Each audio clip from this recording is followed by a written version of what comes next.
Hello everyone and welcome to Tech Upskill channel. In today's video I will guide you through turning search indexing back on when it has been turned off. And now, let's get started.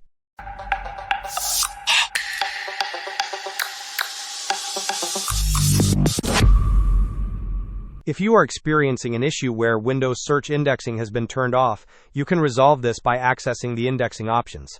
First, use the Windows search bar to find and open indexing options. Once the indexing options window is open, navigate to the Advanced tab. Here, you will have the option to reconfigure what is being indexed, or you can choose to rebuild the entire index. Rebuilding the index can sometimes resolve persistent issues with search functionality. Hope this was helpful. Don't forget to like and subscribe if you enjoyed. As always, thanks for watching and I will see you in the next video.